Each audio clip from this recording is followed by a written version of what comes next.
great desert of North Africa, Sahara, windswept, sun-scorched through 100 centuries into a subcontinent of shifting sand and massive rock, harboring in its midst the looming mountains of the Hogar, unknown, feared, barriers, hostile to all forms of life.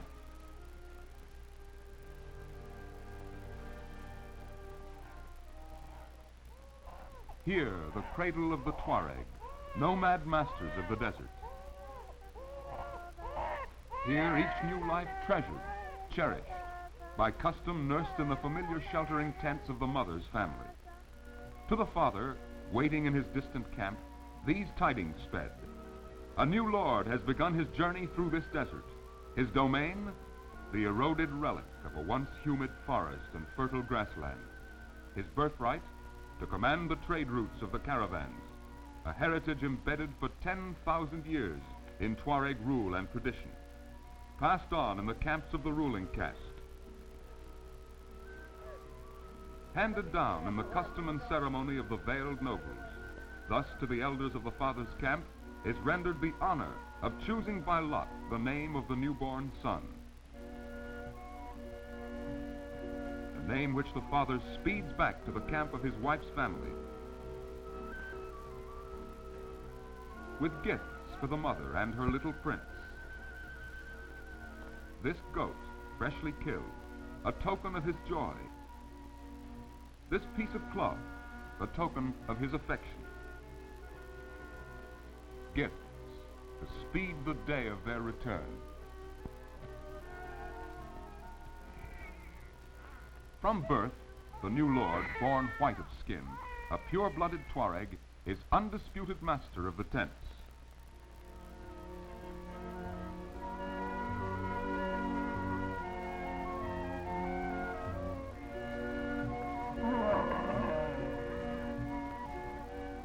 His first journey, home to the camp of the father, the beginning of his endless trek across the desert, wherein the Tuareg, the trail, and the camel become one.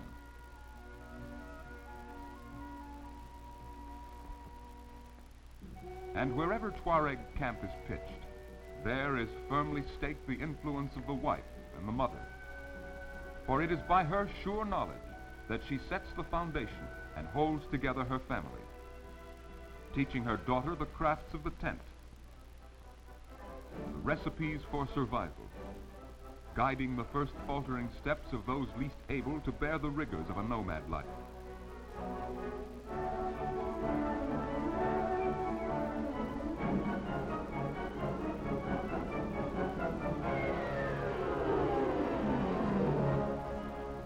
Here, a young Mahari camel is a prized possession, the real wealth of the tribe, and the children are early taught the lore and skill of its care.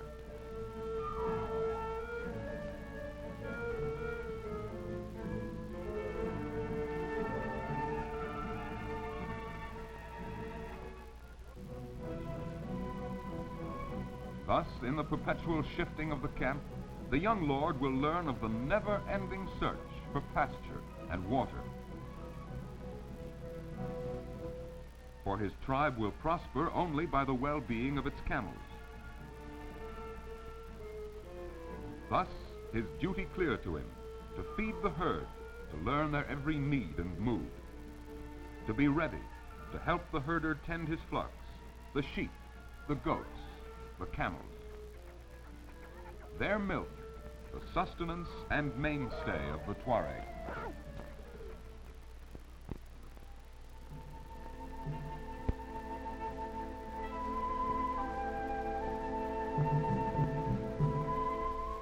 The chill of darkness ends a day of chores, and a warming fire stirs the tongue to legend, the tales and exploits of the ancient warrior lords. From his elders, the young noble hears of the raids into Algeria and Tunis, of the days when queens ruled the Tuareg, and the Imokhar, the nobles, were truly independent and free to raid, to loot, to pillage. Thus, fired by the heroic tales of his elders, the young lord eagerly awaits the day of his initiation into Tuareg manhood, that day of ceremony when a proud father confers upon his son the traditional symbols of Tuareg nobility, the tagelmus, the veil to be worn unto death, the takuba, the sword, badge of the warrior, reminiscent of the Crusaders. There is a new master of the desert, with all the dignity and pride of a warrior lord, ready to take his place in the ahal, the center of Tuareg social life, where each noble, in the manner of the knights of medieval Europe, pays tribute to the lady of his choice, coming from afar to seek her favor in song and verse and games of wit.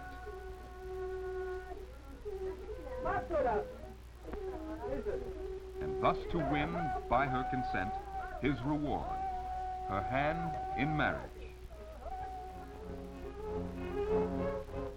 To the camp of his beloved, to the feast of marriage, he brings the traditional gift of a noble, 7 white milch camels, evidence of his wealth and his endearment, his dowry to his bride.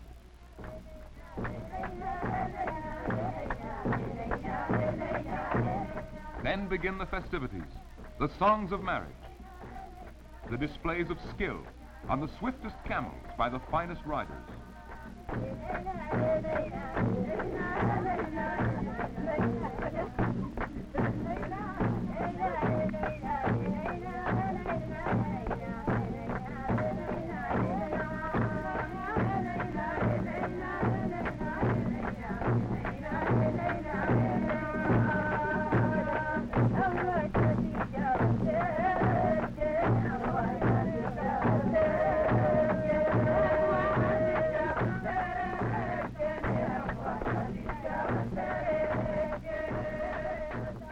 For the bridal tent, a bed of sand. Its first stake, a firm foundation for its sheltering skins, swung in a gesture of incantation to ward off the demons and the evil spirits, to protect this new home.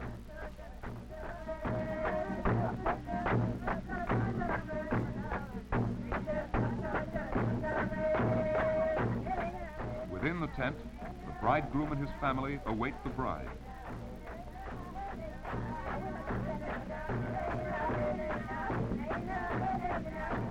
Hidden by her friends and relatives, she approaches. The sword of the groom's cousin bars her entrance, demanding a traditional bribe, and according to custom, he is offered a pair of sandals by the family of the bride. At last, she may enter the tent, right foot first, for luck.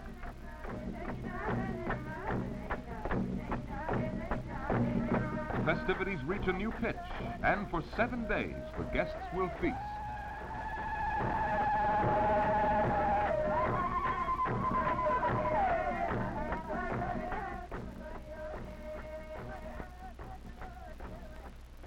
Now, entrusted to each other, they will remain for 1 year in her father's camp, a time to be remembered.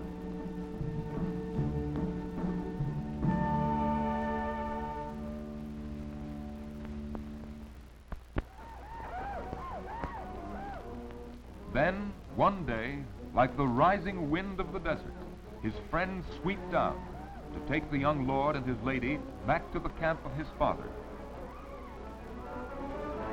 A symbolic kidnapping to mark the end of a carefree year and a return to the duties of a noble.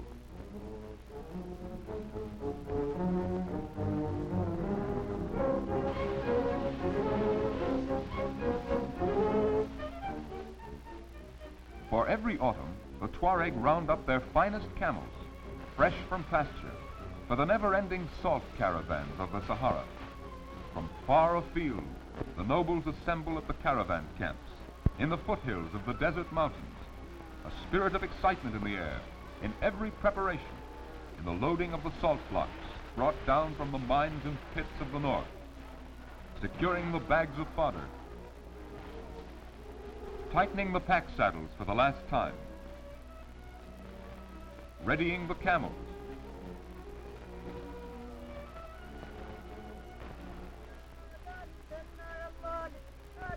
and the great trek into the southlands of the Sahara begins.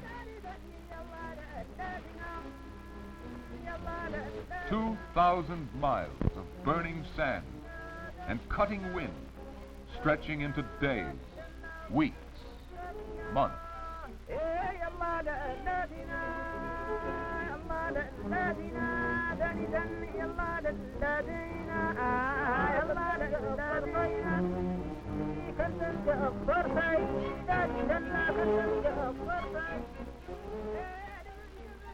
Salt for Nigeria and the Sudan, to trade and barter for grain and goods. A cargo of a caravan 5,000 camels strong. Its drivers halting by the chill of night to rest among the bales and baggage.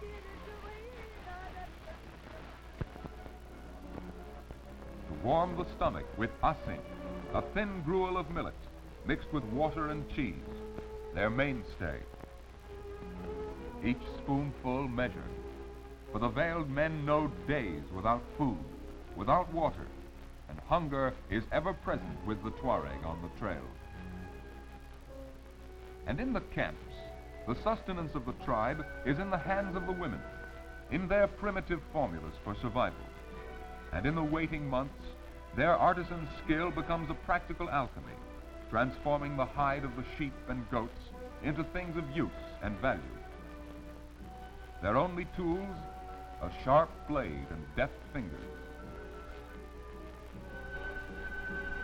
Thus the hair of the camel is spun into yarn for the ornaments, the tassels of the harness.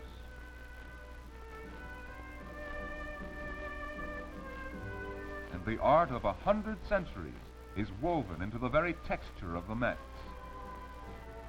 hammered into the brass and copper of the jewelry, the handiwork of the enad, the smith of the camps. Through the months of separation, the leather dolls for the children are fashioned in the image of their Tuareg lord, who is on the distant trail of his caravan, divining by the desert game of Al-Karat the welfare of his family. Tracing in the sand the tales of other caravans, the adventures of earlier times, of raids for serfs and slaves, of days of conquest, and the great Sahara, still the domain of the Tuareg, their constant caravans moving north to south, south to north, across their empire, the kingdom of the sun, the wind, and the sand.